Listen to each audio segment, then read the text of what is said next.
Olá, graças a Deus, mais um grande dia, como sempre, uma grande oportunidade. É um privilégio imenso, maravilhoso, como sempre, poderoso poder compartilhar a nossa leitura bíblica, a palavra de Deus que sempre nos liberta, nos transforma, nos restaura. E quanto mais buscarmos ter esse entendimento, esse conhecimento, essa sabedoria que vem do nosso próprio Deus, que é Ele que se revelou em todas as Sagradas Escrituras, em meio a qualquer tipo de história, de circunstância, como lemos ontem no capítulo de 2 Reis 1 e 2, o castigo dos zombadores, quando zombaram sobre o profeta de Deus, Eliseu. Então, quantas situações Deus ele faz, como ele fez com o próprio Elias, com o próprio Eliseu, honrando aqueles que são seus. E assim, no capítulo 3 de 2 Reis, olha só, o Jorão, filho de Acabe, tornou-se rei de Israel, em Samaria, no 18º ano de Josafá, rei de Judá, e reinou 12 anos, e fez o que o Senhor reprova, mas não como o seu pai e a sua mãe, pois derrubou a coluna sagrada de Baal, que seu pai havia feito. Mas, no entanto, persistiu nos pecados que Jeroboão, o filho de Nebate, levara Israel a cometer, e deles não se afastou. Ora, o Messa, o rei de Moabe, tinha muitos rebanhos e pagava como tributo ao rei de Israel 100.000 cordeiros e a lã de 100.000 carneiros. Mas depois que Acabe morreu, o rei de Moabe rebelou-se contra o rei de Israel. Então, naquela ocasião, o rei Jorão partiu de Samaria e mobilizou todo Israel. Também enviou essa mensagem a Josafá, rei de Judá: o rei de Moabe rebelou-se contra mim. Irás acompanhar-me na luta contra Moabe? Ele respondeu: sim, eu irei. Serei teu aliado, os meus soldados e os teus, e os meus cavalos e os teus serão como só exército. A mesma fala que ele falou com o rei Acabe, na luta a qual eles foram enfrentar, se aliaram, e perguntou: por qual caminho atacaremos? E respondeu Jorão: pelo deserto de Edom. Então o rei de Israel partiu com os reis de Judá e de Edom.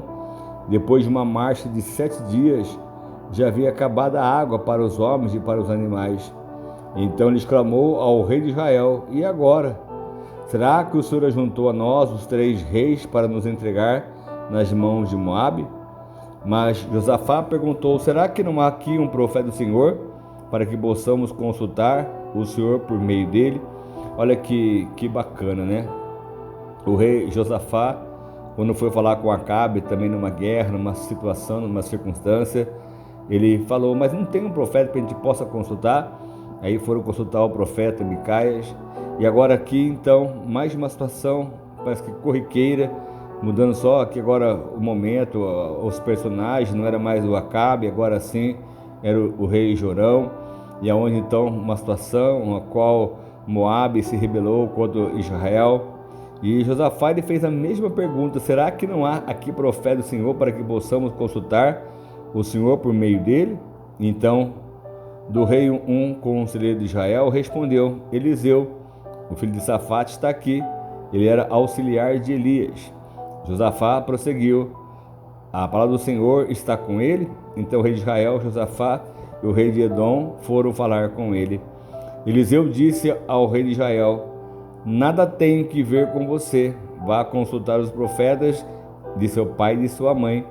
Mas o rei de Israel insistiu: não, pois foi o Senhor que nos ajuntou 3 reis para entregar-nos nas mãos de Moabe. Então Eliseu lhe disse: juro pelo nome do Senhor dos exércitos, a quem eu sirvo, que se não fosse por respeito a Josafá, rei de Judá, eu não olharia para você, nem mesmo lhe daria atenção. Mas agora traga-me um arpista. Você vê que como aqui é forte essa frase, né? O Eliseu disse: olha, se não fosse por Josafá, o rei de Israel, por respeito a ele, ao nome do Senhor a quem eu sirvo, eu jamais lhe daria atenção, porque o Jorão não foi fiel, ele era realmente um homem pecador, um homem que não tinha temor a Deus, enfim. Mas Eliseu deixou bem claro: olha, por Josafá, assim então eu vou consultar o Senhor. Aí lhe trouxeram um arpista. Enquanto o arpista estava tocando, o poder do Senhor veio sobre Eliseu. Ele disse: assim diz o Senhor, cavem muitas cisternas neste vale, Pois assim diz o Senhor, vocês não verão vento nem chuva, contudo este vale ficará cheio de água, e vocês, seus rebanhos e seus outros animais beberão. Mas para o Senhor ainda isso é pouco. Olha que lindo! Mas para o Senhor ainda isso é pouco. Ele também lhes entregarás Moabe em suas mãos. Vocês irão destruir todas as suas cidades fortificadas e todas as suas cidades importantes. Derrubarão toda a árvore frutífera, taparão todas as fontes e encherão de pedras todas as terras de cultivo. Olha só que como isso é forte, como Deus ordenou que assim fizesse nas terras de Moabe. Eles não quiseram realmente pagar os tributos conforme pagavam ao rei Acabe. Acabe morreu, então acabou a aliança, não tem mais que pagar tributo nenhum, então foram realmente fazer as suas vontades, os seus meios, não quiseram realmente obedecer ao mandamento ao qual tinha sido feito, a maneira e a forma de fazer para honrar Israel. E Deus então ordenou que assim fizesse, que todos os buracos eram ser tampados, as árvores frutíferas ser cortadas, as fontes ser tampadas, enfim, vão cheio de pedras, as terras de cultivo, enfim, tudo. E no dia seguinte, na hora do sacrifício da manhã, a água veio descendo da direção de Edom e alagou a região. Você vê aqui como foi dito: não verão chuva, não verão vento, mas contudo esse vale vai ficar cheio de tanta água. Então é a mesma questão lá da viúva, a qual foi assim ordenado que ela pegasse muitos vasos emprestados, não poucos, e ela fez conforme aquilo que foi lhe ordenado. Aqui então é para fazer muitas covas, muitas cisternas, era para fazer muitos buracos, na verdade, nessa terra, porque disseram assim: vocês não vê vento, não vê chuva, nada, e vocês vão ver que esse vale vai ser cheio de tanta água. Então, olha só como isso é maravilhoso, como Deus ele se manifesta, ele fala pela sua palavra. Olha só, e aqui o quanto isso aqui é muito interessante, às vezes até muito complexo, ou realmente a forma você viu, mas como que assim fizeram, né?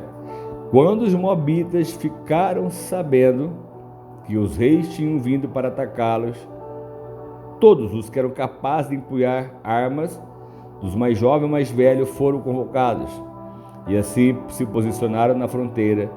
E ao se levantarem pela manhã seguinte, o sol refletia na água. Para os moabitas que estavam defronte dela, a água era vermelha como sangue. Então gritaram: é sangue! Os reis lutaram entre si e se mataram. Agora ao saque Moabe. Quando, porém, os moabitas chegaram ao acampamento de Israel, os israelitas os atacaram e os puseram em fuga. Entraram no território de Moabe e o arrasaram, destruíram as cidades, e quando passavam por um campo cultivável, cada homem atirava uma pedra para que ficasse coberto. Tamparam então as fontes, derrubaram toda a árvore frutífera, só que Arés ficou com as pedras no lugar. Mas os homens armados de atiradeira a cercaram também e a atacaram. Quando o rei de Moabe viu que estava perdendo a batalha, reuniu 700 homens armados de espadas para forçar a passagem para alcançar o rei de Edom, mas fracassou. Então pegou o seu filho mais velho, que devia sucedê-lo como rei, e o sacrificou sobre o muro da cidade. Isso trouxe grande ira contra Israel, de modo que eles se retiraram e voltaram para a sua própria terra. Olha só como isso aqui é muito forte, a situação que um rei até teve que fazer, pegar um próprio filho, pegou o seu filho mais velho, matou em cima do muro, e assim Israel então ele voltou para sua casa, não quis entrar em guerra mais com Moabe, já tinham feito o que Deus tinha ordenado. Então olha só a maneira, a forma como Deus trabalha, como Deus ele realiza, como Deus faz as coisas realmente acontecer.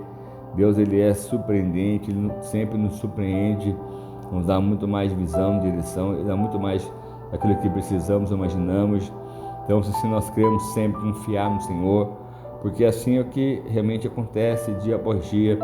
Se estivermos atentos à voz do nosso Deus, o quanto mais ele pode sim nos surpreender, nos abençoar, nos prosperar ainda muito mais. Uma situação que bastante assim aos olhos humanos, como é que eles viram que era apenas sangue, o rei se mataram, não viram corpos nada, só sangue. E então agora vamos atacá-los porque eles se mataram, enfim, olha a situação.